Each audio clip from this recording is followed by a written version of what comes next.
My family was Catholic, but we wouldn't go to church very often, just maybe Easter, Christmas, and I didn't really feel like there was any beliefs, or we didn't live my thoughts, I guess, like a Christian at all. My father was really ill, and my mother was involved in drugs and alcohol, and she was very violent and verbally abusive.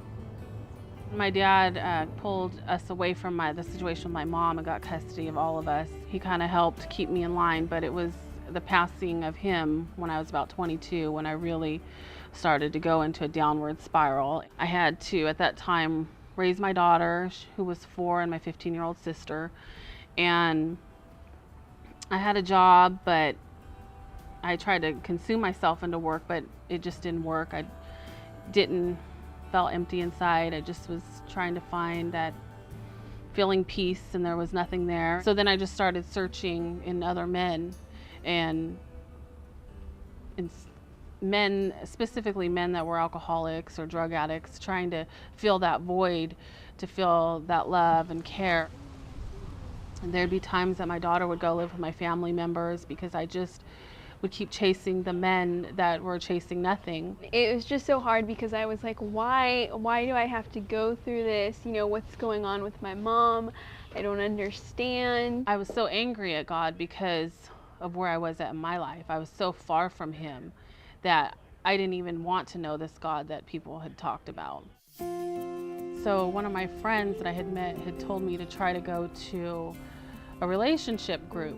When I was going, I had met a friend from Metro there, and she had recently started going to Metro, and she said, "Why don't you come to my church?" And the Lord just kept pushing me and poking at me and just saying, you know, keep searching me. And so at this time, Destiny was with me, and finally I just gave in and we started coming to Metro. It was really sweet. It was really nice, and I felt filled when I walked away. It was just a feeling of not wanting anything anymore, not wanting a man or just money, materialistic things that just perished. I didn't want any of that. It didn't matter. I just felt at peace. Then I saw a drastic change in her. She, like, her heart just completely changed. She loved Jesus. She was a lot nicer, it seemed like. I'm forgiven now. I'm forgiven. And so that is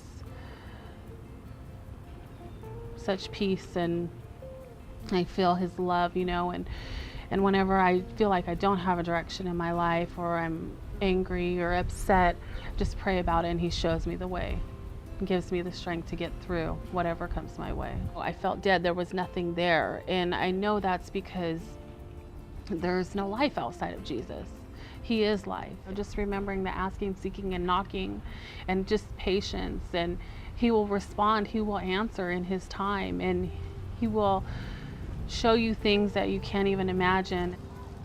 Destiny and I are definitely really close now, and she always tells me, "Mom, you're my best friend. I can tell you everything." She's always saying, well, what's going on in your life and how can I pray for you? And she's just such a godly woman. I hope that when I'm a mom, I can be as strong as her.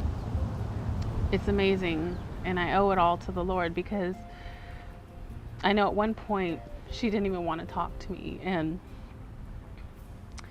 there wasn't a relationship. But the Lord has grown us both and showed us that we need each other. She needs a mom, and you know, I can help guide her, and I have the word to pray with her with as well, and to use that to show her to make good choices as well. I'm so thankful that the Lord has totally rescued her and saved her.